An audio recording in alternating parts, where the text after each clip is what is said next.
मौका मौका मौका अगेन। कि वो आईआईटीएन बाबा ने कह दिया है कि वो छक्का कोई नहीं कभी भूलेगा, पाकिस्तान में भी कोई नहीं कभी भूलेगा। किंग कर लेंगे, बब्जी कर लेंगे। मेरे घंटे का। हाय गाइस, आपका स्वागत है एक और एवरेज क्रिकेट फैंस की वीडियो में।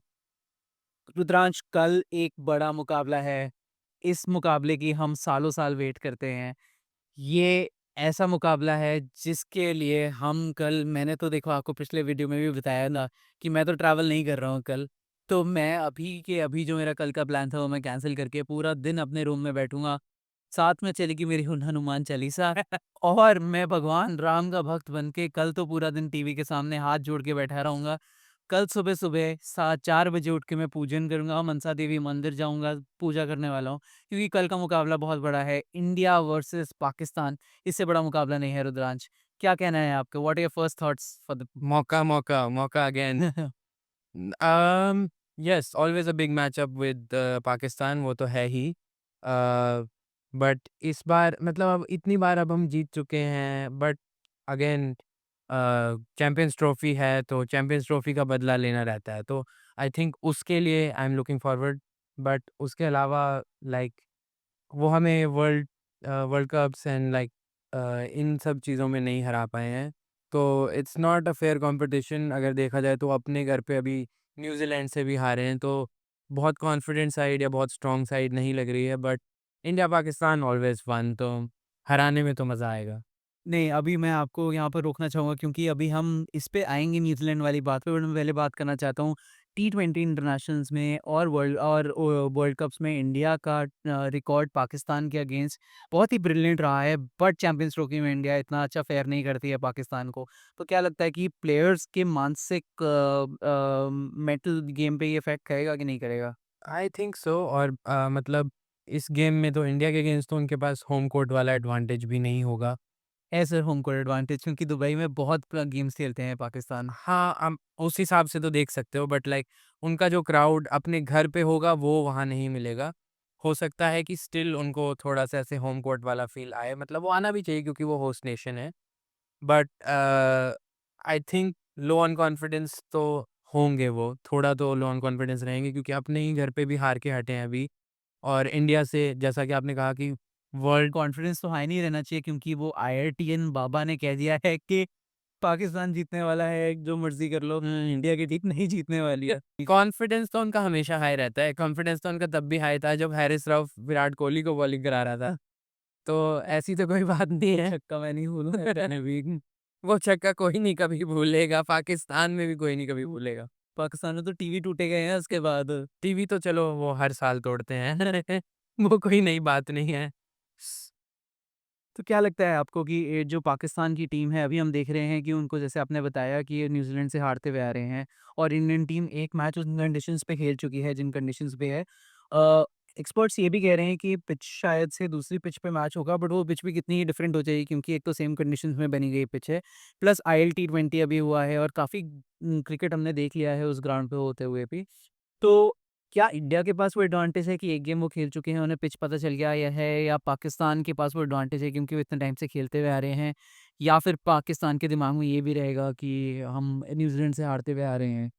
मेरे हिसाब से हाँ, पिच का थोड़ा बहुत एडवांटेज और फ़ायदा हो सकता है। वो ईदर साइड को आप ले सकते हो कि थोड़ा एडवांटेज, जैसे आपने कहा कि भारत वहाँ पर पहले खेल चुका है और पाकिस्तान का ऑलमोस्ट होम ग्राउंड ही है, सेकंड होम ग्राउंड आप इनको कह सकते हैं। पर मेरे हिसाब से अगर हम स्क्वाड फॉर स्क्वाड देखें तो इंडिया सब कुछ जीतता आया है, स्पेशली ओडीआई फॉर्मेट्स को अगर हम देखें तो बहुत ही डोमिनेंट परफॉर्मेंस रही है इंडिया की ओवरऑल। व्हेयरएज़ पाकिस्तान इतना डोमिनेंट ऑब्वियसली नहीं रहा है, घर पे भी या होम कंडीशंस में या सिमिलर कंडीशंस में भी हारे हैं ये लोग। लाइक आई थिंक यूएई में भी अफ़गानिस्तान से भी नियर एस्केप हुए हैं इनका कई बारी। तो आई थिंक बहुत ज़्यादा कॉन्फिडेंस तो हाई नहीं होगा इनका। और लाइक अगर हम स्क्वाड फॉर स्क्वाड देखें तो India obviously comes out on top bye a big margin. Plus ऊपर से मेरे को ये भी लगता है कि उनके दिमाग में जो लॉस हुआ है उसका प्रेशर बहुत ज़्यादा आएगा। लॉस तो था ही, बट उसका जो प्रेशर आता है कि वो अब इंडिया का जो मैच है उनके लिए वो एक नॉकआउट गेम बन गया है, और अगर बाई चांस इंडिया अच्छा स्कोर पहले कर देता है और पाकिस्तान चेस करता है चेज़ उसमें। चेज़ में तो उनको वैसे ही मुश्किल होता है, बाकी उनकी कॉम से भी उनको प्रेशर है ही है क्योंकि इतने टाइम से वो लोग हार रहे हैं और हर बार हारते हैं और इंडिया के अगेंस्ट ऑब्वियसली जैसा आपने कहा एक्स्ट्रा प्रेशर रहता ही है। बट हाँ, न्यूज़ीलैंड से घर पे हारने के बाद वो और डबल हो गया है क्योंकि इस कैंपेन के लिए भी उनके लिए दिक्कत है, बाकी ओवरऑल भी उनकी क्रिकेट नीचे ही गिरती आ रही है, तो अब उनकी आवाम भी थक गई है हार-हार के, तो दे नीड अ विन। तो पाकिस्तान के स्क्वाड के बारे में बात करते हैं। अभी हमने देखा कि फ़खर ज़मान की एग्ज़िट हो गया है, which was a big loss हाँ, की player in the victory that they had against India in the ICC champions trophy final last 2017 time में अराउंड। हाँ। तो हाँ, मतलब ओवरऑल भी अगर देखा जाए तो फ़खर ज़मान इज़ द वन प्लेयर जो मुझे ऐसा लगता है कि थोड़ा एक्स फैक्टर टाइप है। जिस दिन उनका दिन हो उस दिन वो लो मतलब वो भी ऑलमोस्ट ट्रेविस हेड वाला रोल खेल जाते हैं। तो उनको कोई आउट नहीं कर पाता क्योंकि उनका भी स्टाइल सिमिलर है। वो भी मारकर खेलते हैं, तेज़ खेलते हैं, तो बॉलर की रिदम थोड़ा अपसेट करने का स्टाइल है उनका भी सिमिलर टू ट्रेविस हेड। तो वो कहीं न कहीं मेरे हिसाब से बहुत बड़ा उनके लिए लॉस रहेगा। अ, बाकी अगर देखा जाए तो बाबर इतना अच्छा नहीं खेल रहे हैं। ठीक है, ओडीआई में आप थोड़ा स्लो खेल सकते हैं, लेकिन बाबर आई थिंक ओडीआई के हिसाब से भी काफ़ी स्लो खेल रहे हैं। हो सकता है कि उनको एंकर का रोल मिला हो, लेकिन ओवरऑल वो अपनी टीम पर बहुत प्रेशर डाल रहे हैं उस हिसाब से। अगर हम न्यूज़ीलैंड वाले चेज़ पर भी आएँ, तो न्यूज़ीलैंड वाले चेज़ में भी वो बहुत ही स्लो खेल रहे थे, जिस वजह से बैक एंड में जहाँ पर अभी शोएब अख्तर को भी हमने बोलते हुए सुना कि शोएब अख्तर कहते हैं कि ऐसा लग रहा है कि एआई की टाइम में ये नोकिया के फ़ोन यूज़ कर रहे हैं, क्योंकि इनको कुछ नहीं पता चल रहा कि किस टाइप की क्रिकेट खेली जा रही है। पूरी पूरी दुनिया बेसबॉल पे, फास्ट क्रिकेट पे जा रही है और ये लोग अपनी टेस्ट इनिंग्स में जहाँ 320 इनको चेज़ करना है, वहाँ धीरे-धीरे खेल रहे हैं। मतलब I am a big advocate for Babar Azam. मुझे ऐसा लगता है कि उनमें टेक्नीक बहुत अच्छी है। लाइक पाकिस्तान अगर उनको निकाल भी दे तो उनके पास रिप्लेसमेंट ऐसा कोई नहीं है कि अगर वो कह दें कि हम इनको निकाल के किसी और को ले आएँगे। वो कहने वाली बात है, उनके पास भी कोई रिप्लेसमेंट उनकी नहीं है। बट इस फॉर्मेट के हिसाब से भी वो बहुत स्लो खेल रहे हैं। मुझे लगता था कि ओडीआई एक ऐसा फॉर्मेट है जिसमें मेबी वो शाइन कर सकें। टी20 में be not his format. But अगर हम उनकी परफॉर्मेंसेस देखें तो वो वैसा भी नहीं लग रहा है अब तो। क्योंकि पाकिस्तान स्कोर्ड अबाउट लाइक उन्होंने अराउंड 85 90 रन बनाए थे पहले 25 ओवर में और आखिरी 25 ओवर में उनको 220 रन बनाने थे। तो ये इम्पॉसिबल हो जाता हाँ, है। वही। मतलब अगर आप देखो क्या थे रोहित शर्मा और यशस्वी जायसवाल भी ओपनिंग कर रहे हैं, तब भी ना बना पाए वो इतने। हाँ, मतलब जिस हिसाब की स्टार्ट उन्हें मिलनी चाहिए वैसी नहीं मिल रही है और रिज़वान ने भी कोई ख़ास इनिंग नहीं खेली मेरे हिसाब से। 10 ओवर ख़राब करने के बाद आखिरी बॉल पे उन्होंने बेकार सी कैच दे दी। तो मैं समझता हूँ कि उस पॉइंट पे वो रिस्क ले रहे थे, बट रिस्क बहुत पहले लेना चाहिए था अगर वो लेना भी शुरू कर रहे थे, पावर प्ले की आखिरी गेंद पर नहीं। बट बॉब्जी भाई को आप कैसे ऐसे डॉग कह सकते हैं? बॉब्जी भाई तो किंग कर ले ऑल टाइम। किंग कर लेंगे, बाबजी कर लेंगे। मेरे गन ठीक। चलो गोट कंटेंट पे नहीं आते हैं। तो हाँ, आई थिंक ओवरऑल परफॉर्मेंस थोड़ी खराब रही पाकिस्तान की, जो कि अब एक परमानेंट स्टेटमेंट बनती जा रही है। तो अगर बॉलिंग भी देखें तो कुछ ख़ास मुझे नहीं दिखी, पेसर्स से भी कुछ ख़ास नहीं दिखा। स्पिनर्स का फिर भी थोड़ा बहुत एफर्ट मुझे दिखा, बट उसमें भी बहुत वेवर्ड है, 1 बॉल अच्छी, 4 बॉल खराब, 2 बॉल अच्छी, 4 बॉल खराब। तो कुछ भी ऐसा नहीं दिख रहा है कि मुझे तो सिल्वर लाइनिंग भी पाकिस्तान की क्रिकेट में से नहीं दिख रही है। जो सिर्फ़ टेस्ट में एक उनके स्पिनर हैं वो ही मुझे दिखते हैं। ओडीआई फॉर्मेट के हिसाब से या टी20 के हिसाब से देखें तो बहुत समय से अब पाकिस्तान की टीम नीचे ही गिरती दिख रही है। स्पिनर्स पे की आपने बात की, स्पिनर्स की बात कर लेते हैं थोड़ी कि स्पिन लाइनअप यहाँ पर दोनों का मैचअप अच्छा होने वाला है। क्योंकि हमने देखा कि फास्ट बॉलर्स को पहले सीम मिलती है, फास्ट बॉलर्स में आएँगे। पर स्पिनर्स भी बहुत आए थे सेकंड इनिंग्स में जो हमने इंडिया बांग्लादेश का मैच देखा। तो स्पिन की कैसी कंट्रीब्यूशन आप देख रहे हो? क्योंकि पाकिस्तान में स्पेशली हमारे पास एक ही स्पिनर है, एक ही क्वालिटी स्पिनर है, बाकी सारे पार्ट टाइम स्पिनर्स हैं।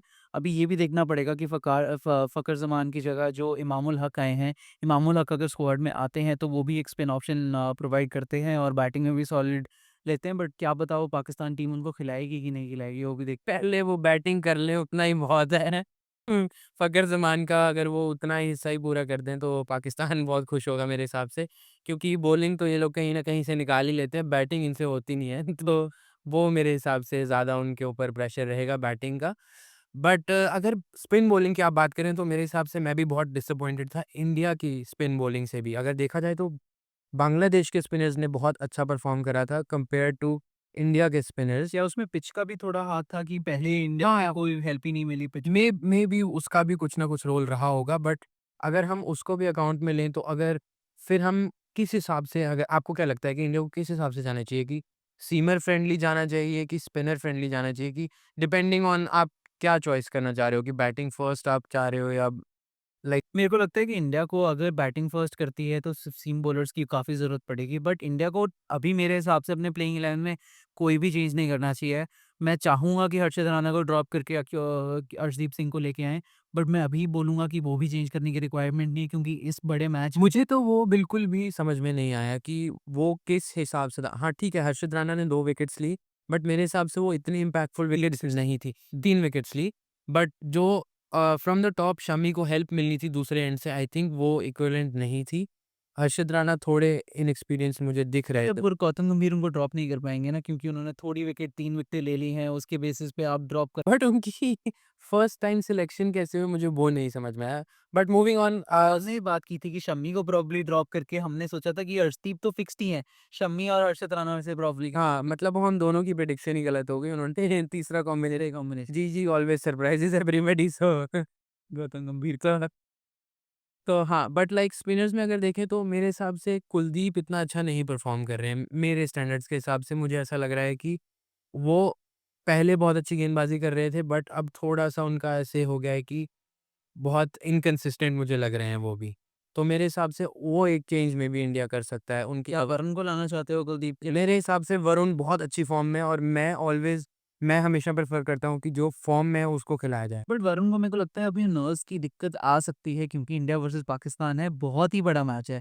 वर्ल्ड कप फाइनल से बड़ा मैच इंडिया वर्सेस पाकिस्तान होता है, इसमें मतलब इतना प्रेशर होता है, मतलब कहने को। बट चलो बॉब्जी हेल्प करते हैं उधर से 80 रन बना के 20 ओवर में तो मे बी कम प्रेशर हो थोड़ा-सा।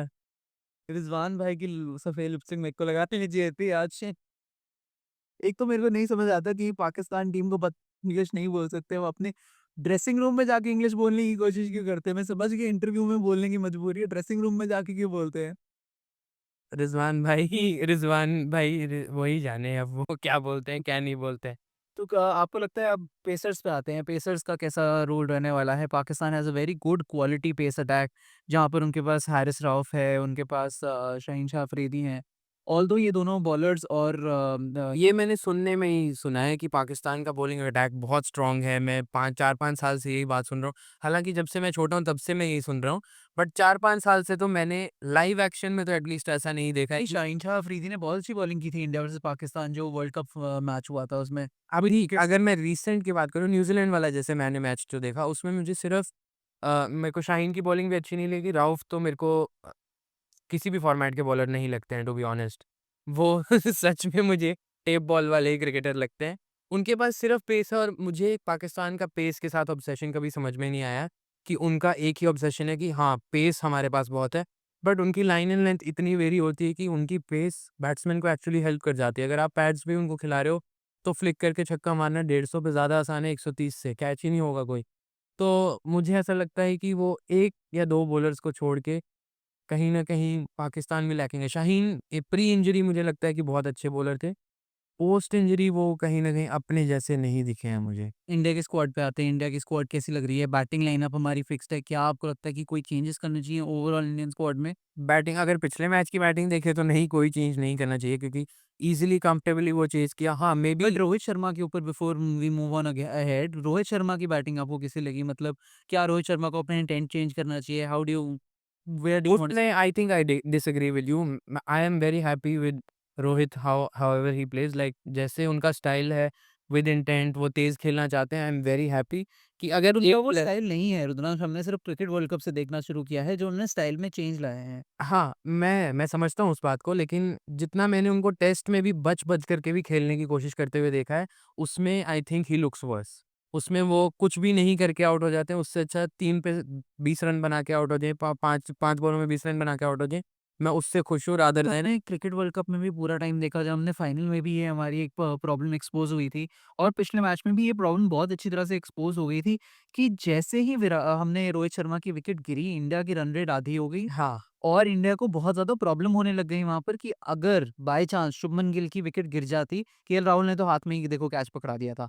तो अगर तो वो कैच हो जाता और बीच में कहीं शुभमन गिल की विकेट गिरती, तो India could have been a bigger problem, bigger in a bigger trouble. हाँ, मतलब स्लॉपीनेसेस इंडिया की तरफ से भी ज़रूर थी, वो मैं मानता हूँ। बट मेरे हिसाब से बैटिंग से ज़्यादा अगर हम फील्डिंग पे ध्यान दें तो 2 सिटर कैचेज़ ड्रॉप करी गई, एक कप्तान साहब ने खुद करी, जहाँ पे वो 35 पर 6 हो जाते फ्रॉम द फ्रंट। हैं लीडिंग फ्रॉम द फ्रंट। वहाँ पर अगर हम बांग्लादेश को 35 पर 6 कर देते, तो कहीं न कहीं मेरे हिसाब से 80 से 100 रन में हम उनको ऑल आउट कर सकते थे। वहाँ से प्रेशर फर्दर बिल्ड होता, एक और नया बैट्समैन आता जो और लेस बैटिंग के लिए अट्यून्ड होते और मेरे हिसाब से इंडिया ये बहुत लैक करता है कि द हंगर और वो जो एक किल द एनिमी वाला फैक्टर होता है। जैसे अगर ऑस्ट्रेलिया होता है तो वो बिल्कुल पाउंस कर जाता है। हमने इंडिया के कोलैप्सेस देखे, अगेंस्ट न्यूज़ीलैंड देखा, अगेंस्ट ऑस्ट्रेलिया देखा कि वो लोग आपको ब्रीथिंग स्पेस नहीं देते हैं। चाहे 300 रन हैं उनके बैंक में लेकिन फिलिप्स ऐसे ही छलांग लगाएँगे कि जैसे 3 रन बचाने रह गए हैं केवल और वो वर्ल्ड कप जीत रहे हैं। तो आई थिंक वो वाला फैक्टर इंडिया का अभी भी मुझे मिसिंग लगता है जो क्या मुझे हमें क्या लगता है कि रन करना चाहिए जस्टिस फॉर बापू?